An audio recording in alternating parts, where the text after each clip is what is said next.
डाल के सर्फ डाल के थोड़ी देर छोड़ दूँगी। अस्सलाम वालेकुम, कैसे हैं आप सब? मुझे उम्मीद है आप सब बिल्कुल ठीक होंगे। मैं दुआ करूँगी अल्लाह ताला आप सबकी तमाम परेशानियाँ दूर करे और मुश्किलें आसान करे। आमीन सुम्मा आमीन। आज का व्लॉग मैं स्टार्ट कर रही हूँ मॉर्निंग से। तो यहाँ पे मैं अपने लिए कॉफ़ी बना रही हूँ। पता नहीं क्यों आजकल मुझे बहुत दिल कर रही है कि मैं कैरेमल कॉफ़ी पीऊँ। तो आजकल तकरीबन रोज़ मैं कैरेमल कॉफ़ी ही बनाती हूँ और ये मैं न्यू सॉस लेके आई थी।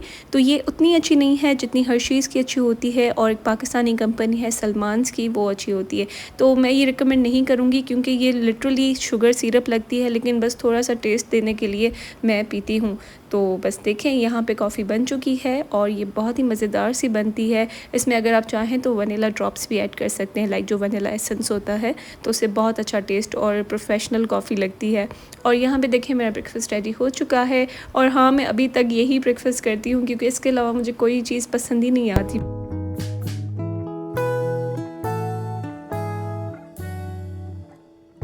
अगर आप मेरे पुराने व्यूअर्स हैं ना, तो आपको पता होगा कि मैं हमेशा लाउंज में बैठ के ब्रेकफास्ट करती थी। तो उस टाइम विंटर्स होते थे तो मज़ा भी आता था, लेकिन इस टाइम जो है ना बहुत ज़्यादा गर्मी होती है, तो मैं नहीं बैठती बाहर और मैं प्रेफर करती हूँ कि एसी में जाके ब्रेकफास्ट करूँ। क्योंकि थोड़ी देर के बाद ना लाइट चली जाती है तो फिर सारा दिन एसी होती ही नहीं है। तो यहाँ पर मैं ऊपर आ गई थी और मुझे मेरी खाला की भी कॉल आ गई थी, तो मैं उनसे बात कर रही थी। फिर से मैं नीचे आ गई क्योंकि मुझे थोड़ी बहुत भूख लगी। मैं बहुत ज़्यादा आजकल खा रही हूँ, तो आई थिंक मुझे स्टॉप करना चाहिए। तो ये जो है मिठाई हमारे नवाबशाह से आई थी, आपको पता है बाबा के दोस्त हैं तो वो लेके आए थे। और यहाँ पे हम बैठे हुए थे मम्मा के साथ, बातें बातें कर रहे थे और थोड़ी देर के बाद मैं ऊपर चली गई।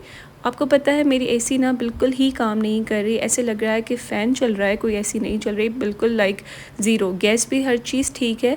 तो मैंने जब देखा तो फ़िल्टर्स भी ठीक थे, लेकिन ये जो कंडेंसर होता है ना एसी का, ये बिल्कुल मिट्टी हुआ हुआ था।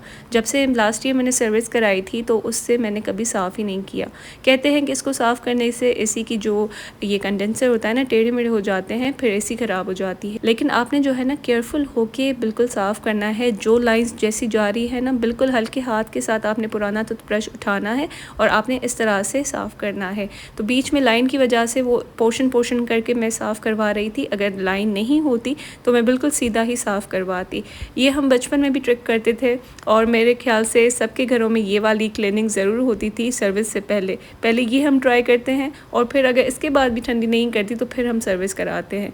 तो देखें ये सारा कंडेंसर साफ़ हो गया। उसके बाद फ़िल्टर्स को भी मैंने थोड़ा बहुत साफ़ करवाया और मैंने कहा भाई कि अभी लगा दो और देखते हैं इसकी कूलिंग इम्प्रूव हुई है या नहीं हुई है। तो नो डाउट कूलिंग इम्प्रूव हुई है, जो एसी का एयर थ्रू होता है वो इम्प्रूव हुआ है। अच्छा, तो उसके बाद मैंने पढ़ी नमाज़ और नमाज़ के बाद मैंने सोचा कि फ़्रेश हो लेते हैं। तो देखिए यहाँ पे मैं फ़्रेश होके आ गई हूँ। तो देखिए मैंने इन सारे कर्टन्स को ना ओपन कर दिया। आपने देखा होगा कि हमेशा ये इस तरह से टाई अप होते थे।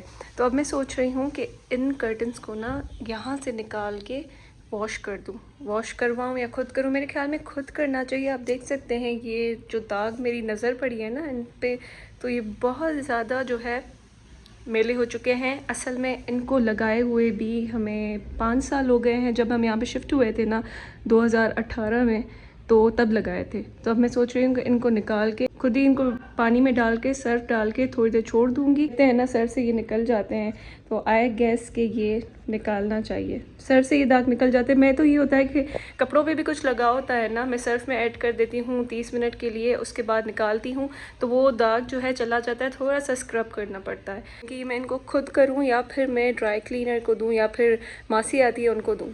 क्योंकि मैं सोचती हूँ जो काम मैं खुद करूँगी ना वो बहुत ही सफाई से होगा, मासी से नहीं होगा ये। तो देखते हैं क्या होता है। इस व्लॉग में तो नहीं करूँगी, लेकिन दूसरे किसी व्लॉग में करूँगी। और बहुत ज़्यादा मुझे अपने रूम की क्लीनिंग भी करनी है, तो सारा मैं फिर उस व्लॉग में करूँगी। की जाए ना इस कर्टन्स की, तो ये कर्टन जो है ना देखें ये यूज़ भी बहुत होता है, लेकिन ये ख़राब नहीं हुआ बिल्कुल भी। लाइक इस पे कोई निशान नहीं, पता नहीं इस पे कोई बच्चे आए होंगे या कुछ होगा, पता नहीं क्यों ऐसे निशान लग गए। दूर से देख सकते हैं कि ये कितना डर्टी लग रहा है और आप यहाँ पे देख सकते हैं कि ये कोई बिल्कुल ठीक ठाक सा लगा हुआ है। शायद ये रूम के बिल्कुल एंड कॉर्नर में है, ये आते साथ ही है, तो हर किसी का हाथ इसमें लगता है। तो देखते हैं क्या करते हैं। राइट आफ्टर शावर मैंने इतना भी ख्याल नहीं किया कि गीले बाल हैं नहीं बांधने चाहिए। अब मुझे ना ये ऐसी चीज़ें मिथ भी लगती है कभी कभी, कैसा कैसे हो सकता है। और दूसरी बात ये कि कहती हूँ जब भी आप अपने रूम की सफाई करें ना तो डीप क्लीनिंग करें। डीप क्लीनिंग में ये पर्दे आ जाते हैं, आपके कपड़े आ जाते हैं, कोनों कोनों में जो चीज़ें पड़ी हुई होती हैं वो आ जाती हैं। क्योंकि मेरी आदत होती है मैं कॉर्नर्स जो है ना फिल करती रहती हूँ, फिर एक बार ही सही करती हूँ। अब जैसे ये कॉर्नर है, ये भी जो है ना बड़ा अजीब है। सोच रही हूँ आप मेरी डबल चिन देख रहे हैं, मुझे इतना ज़्यादा वो हो रहा है ना, मैं बिल्कुल ढीली हो गई हूँ अपने डाइट वाले सिस्टम में। मतलब ना टाइम देख रही हूँ, कुछ देख रही हूँ, खाए जा रही हूँ हर चीज़। तो मैं सोच रही हूँ इसमें अभी ना डाइट स्टार्ट कर देती हूँ। अपनी डाइट नहीं कि बस जो मैं खा रही हूँ ना बीच में, जैसे मैं ब्रेकफास्ट करती थी, फिर मैं बीच में कुछ ना कुछ खा लेती थी, फिर डिनर करती थी, फिर डिनर के बाद भी खाती थी। और मैं मीठे की इतनी ज़्यादा एडिक्ट हो गई हूँ ना, तो अब मुझे ये सारा ठीक करना पड़ेगा। और मैं वीडियोज़ में अपनी डबल चिन देख रही हूँ ना, वो इधर तक आ गई है अगर मैं ऐसे करूँ देखें। तो बस ये सारी चीज़ें हैं, अपडेट है। डाइट स्टार्ट करूँगी, डाइट नहीं करूँगी, मतलब ये करूँगी कि अपना खाना पीना कम कर दूँगी।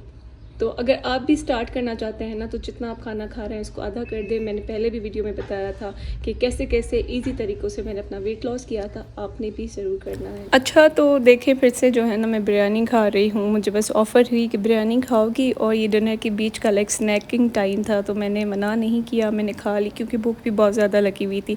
तो वेट लॉस का सोच रही हूँ, अभी आपको कह रही थी और मुझे शर्म भी आ रही है आपको बताने में, लेकिन ये है कि ईजी होके 1-2 दिन में स्टार्ट करूँगी। गीले बालों को लाइक हल्के डैम्प बालों को बंद करने का ये फ़ायदा होता है कि आप हल्के फुल्के से ना ब्लो आउट लुक आता है। ये देखिए, अगर मैं इनको थोड़ा सा सीधा करूँगी, मतलब ये होता है कि अगर आप हल्के से डैम्प बालों को रोल करके कैचर लगा देते हैं ना, तो ये थोड़ा सा ऐसा लुक आता है। आपको फिर ना स्ट्रेटनर की या फिर किसी ब्लो आउट की ज़रूरत नहीं होती। और ये टेक्सचर जो है ना तब भी आता है जब आप जो है हफ्ते में 2-3 दफ़ा ऑयलिंग ज़रूर करते हैं। 2-3 वीक्स मैंने अपना ऑयल यूज़ किया, उसकी रेसिपी पड़ी हुई है मेरे चैनल पे। उसके बाद मेरा हेयर फॉल काफ़ी ज़्यादा कम हो गया है। बस उसको क्या करना होता है कि आपने वीक में ट्वाइस यूज़ करना होता है, ज़्यादा नहीं यूज़ करना। बाल अपने टाई कर लिए हैं, अब बारी आती है स्किन केयर की।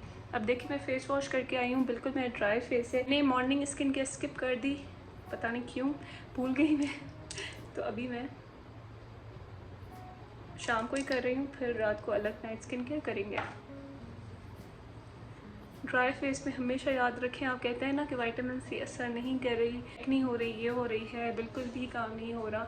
तो आपने क्या करना है ना, सीखना है कि स्किन केयर कैसे करनी होती है। स्किन केयर को थोड़ा सा टाइम चाहिए होता है, थोड़ी सी तरीका चाहिए होता है स्किन केयर को हमेशा। आपने क्या करना है कि ड्राई स्किन पे आपने विटामिन सी अप्लाई कर दी, फिर ये कोरियन टेक्निक है, इस तरह करना है ताकि जो प्रोडक्ट है वो अच्छी तरह से एब्जॉर्ब हो जाए।